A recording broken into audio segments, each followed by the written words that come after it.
Make that big boss less special. It ain't no game, but they saying welcome to the second level.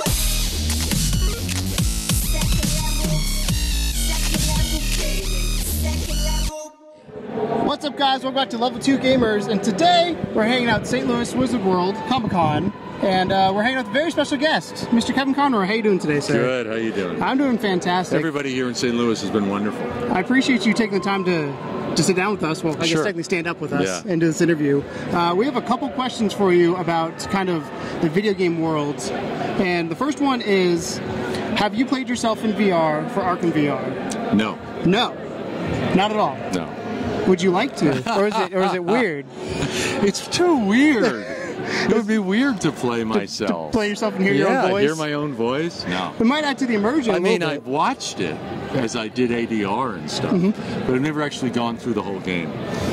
Gotcha. Because it would just be a weird experience. With the voice acting for video games, is it any different than voice acting, say, for a TV show Completely or a feature? different. Completely. The only similarity is keeping the character consistent, living the voice. The experience couldn't be more different, because when you do TV or film projects, they get all the actors together in a studio and you work together, and it's like a radio play.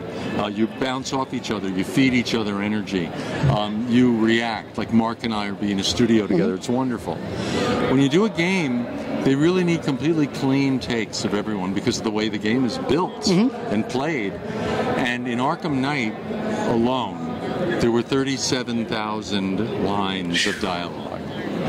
Because think about it, depending on how the game goes, all those variables have to be recorded. And you do line after line after line after line after line, and they say, okay, now do it with a little humor.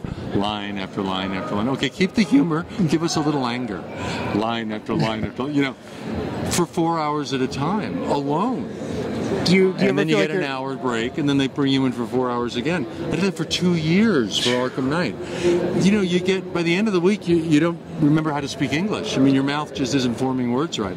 So it's no fun building a game. It's very tedious. But when you see the results, you're so proud of being a part of it. I love those games. They're beautiful, but they're not fun to build. Yeah. Would you say you kind of were put into an asylum per se when you're recording those? Oh yeah. Oh yeah. Oh yeah. And you have a theater background. Yeah. Was the voice acting, was that intentional, or was that kind of a thing that happened? How did you get from theater to voice acting? Life is what happens while you're busy making other plans, I was doing theater in New York. I soon realized that wasn't going to pay any money, even when I was working on Broadway. I mean, it doesn't really pay well. So all those actors who are working at night, during the day, they're doing voiceovers and commercial work. And I started doing voiceovers. And then my voiceover agent, when I was in LA on a trip doing a show, said, they're putting together a new animated series over at Warner Brothers. Go audition for Batman. And I didn't even know it had never been an animated show. I just assumed it already existed. Because it had been around forever. It's Batman. And I didn't know it had never been animated. So I was a complete novice to animation voiceovers. It was the first job I auditioned for. Batman. It's a pretty good one to get. 25 years later, good one to start with. I'm still doing it. Do you ever get tired of being Batman at any point in your time? No, because he's such a very interesting guy. It's not like Superman, who's kind of square-jawed and goody two-shoe. Batman is dark. All of his passion is built on that tragedy of his childhood. So he's very complicated. As I like to say, he's a guy with a lot of issues. He's all that darkness keeps the character complicated, so that makes him fun to play. So I'm guessing that you kind of like then the dark direction some of the newer stuff has gone in with revealing kind of how Batman is, with whether it's the Arkham series or the new Dark Knight movies.